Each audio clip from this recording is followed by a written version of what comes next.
All right, the race for the office of President of the Jamaica Cricket Association will climax on Thursday with the annual general meeting at the Jamaica Conference Center. The future of the sport locally rests in the hands of the respective candidates, the incumbent Vice President Milton Henry and William Billy Heaven. We have both gentlemen here this morning to again remind us of plans for the sport. Gentlemen, good morning. Thanks so much for joining us. And so very happy that we could have both of you at one stage, at one time. Morning to viewers, and thanks for having us. And we want to basically express that this is not necessarily a debate. We want to give you once again an opportunity to express to the Jamaican people why is it that you should both be, or do you consider yourselves the better candidate for the job. Let's start by asking, why is it that you have decided to put up yourselves? Let's start with you, Milton. Why are you running for the office? Well, thanks very much, Rowan. Recall that I've served at various levels of cricket, at the club level, at the national level, and now first vice president of the JCA, and part of the current administration. So when we took over in 2011, we had several challenges, but I believe that we have achieved, and we have a plan going forward. So as the first vice president, with President Wright deciding not to go forward, I think it's clear, part of the succession plan, for me to step up and take charge of the Jamaica Cricket Association, and indeed Jamaica's cricket, as under the plan to move Jamaica's cricket forward through strategic partnerships. So I think it is really clear from the experience in cricket, from the experience in cricket leadership, from what I think the delegates have said to us, that they would wish to see myself go forward, along with a very strong team of people who are performing in cricket. All right, before we zone in on those specific achievements or the lack thereof, we want to just give Billy an opportunity to also to tell us why is it that he has thrown his hat into the ring. I believe that cricket is at a stage where you need a new direction and you need somebody new to take you down that road. Our manifesto is cricket's highway, and that's where we are going. The profile of cricket needs to change. And if you look at our team, and if you look at our manifesto, it is not a recycled manifesto. It is a brand new manifesto, and it is also a new brand manifesto. When you say recycled, what are you talking about? We are not dusting off anything. We are coming from the standpoint of looking at cricket where it is now and where we need to take it. Whatever existed before cannot take cricket into the future. We need to come with something new, something different, something creative and innovative. And I make the point about the profile of cricket.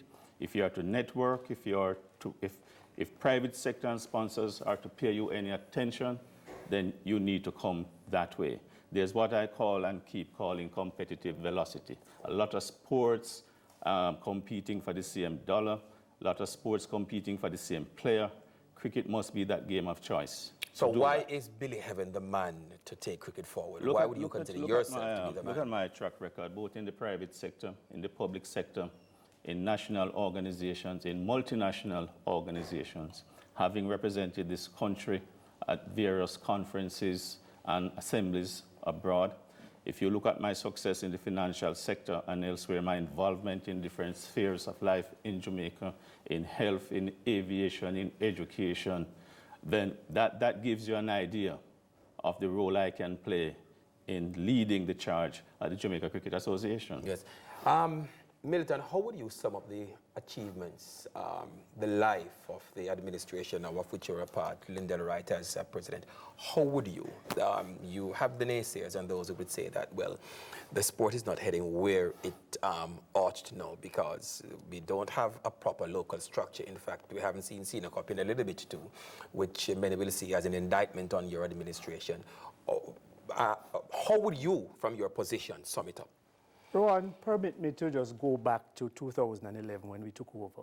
And I think I heard Arville with a statement this morning as to where things were. Lack of proper financials. Many of our competitions were not being sponsored.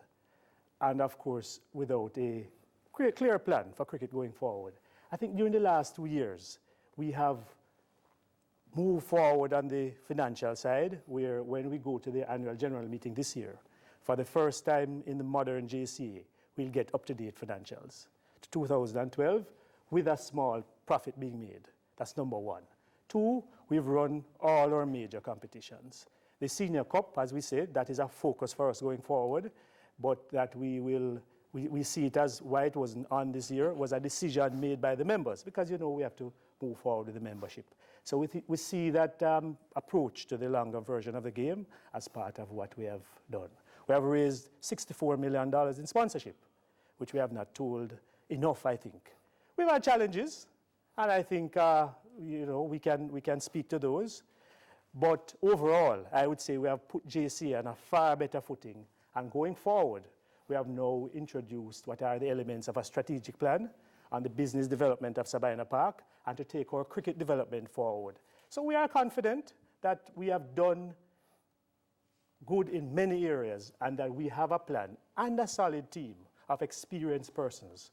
And our view is that having laid that foundation, and we have a team now who understand cricket, who understand cricket development, and who understand the business of cricket, along with a solid plan, then those are the elements for us to go forward, and we're under the leadership that I am presenting. All right, we're going to take a break because we want to hear specifically some of the members again on your team, and Yes. Billy, we want you to do the same as well, and for you to look at the long-term plan and the vision for the sport. We'll come back. We're discussing the whole question of the presidency of the JCA with Milton Henry and William Billy Heaven.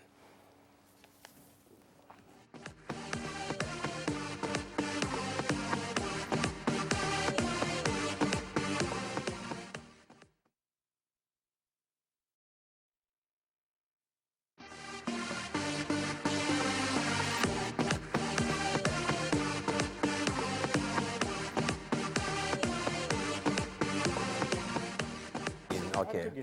All right, we're discussing the presidency of the Jamaica Cricket Association, and both candidates are here, William Billy Heaven and the incumbent vice president, Milton Henry. All right, just before we left, we were talking about the membership and the team that will be led by either you gentlemen. Billy, you proposed a rather massive team recently. Remind us of some of those. Before I even do that, Yes. Ron, I need to make a point.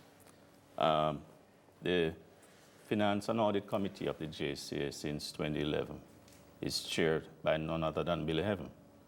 And the results that we have achieved must in part, not maybe wholly, but in part and significantly so, be attributed to that work. I've never seen in the history of the JCA where the accounts are finished on time. And it's not only that, but there were 4 fundamental issues which were cleared up.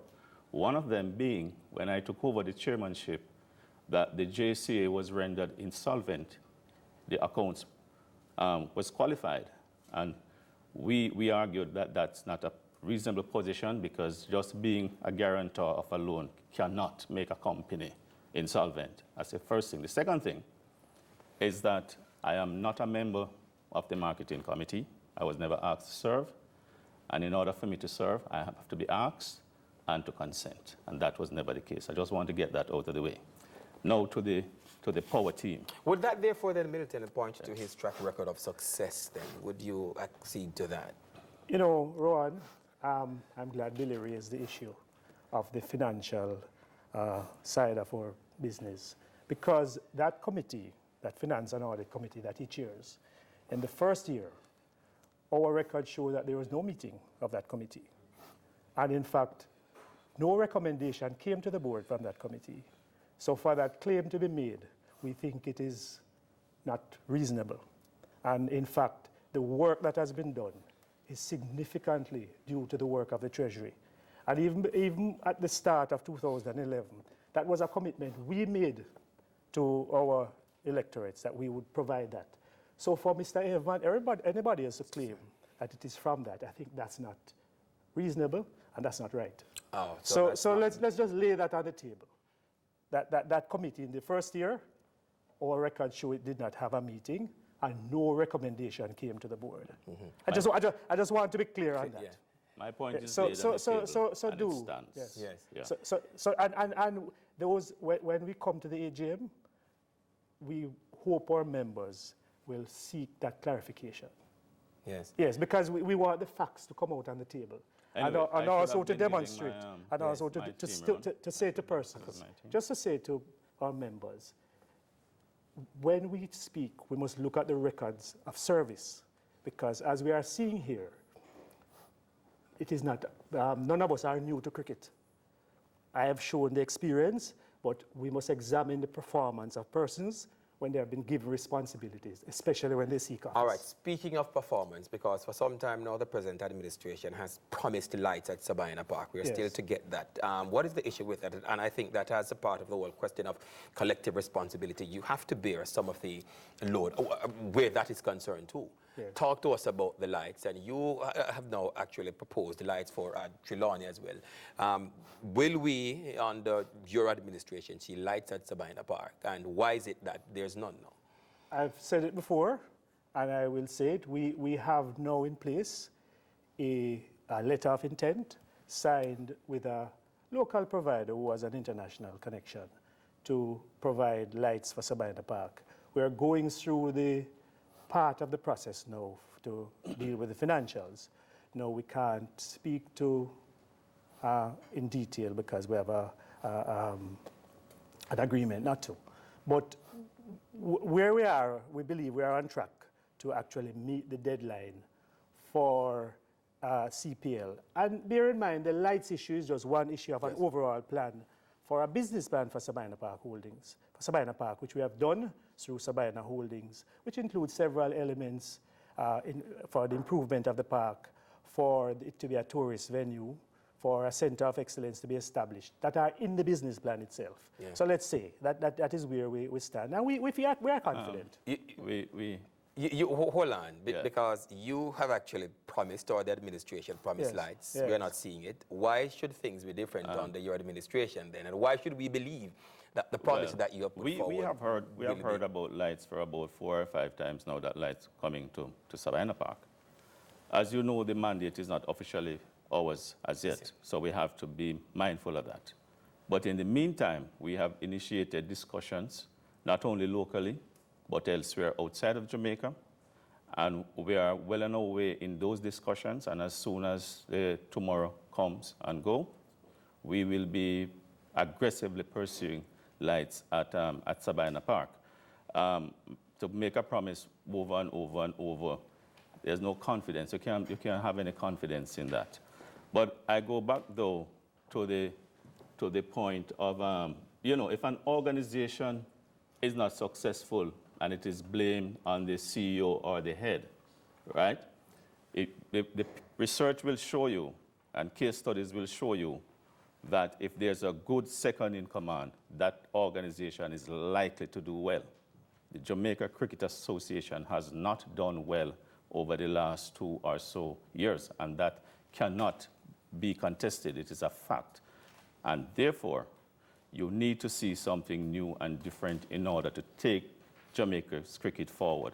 The development of the game, if you notice how I projected my plan, is the development of the game as a game and the development of cricket as a business. Yeah. And those are the 2 platforms, the 2 pillars on which we will proceed. I'm going to give you the last develop word still, but cricket. will you win? Will Billy Heaven win? There's no doubt that Billy Heaven will win. Okay.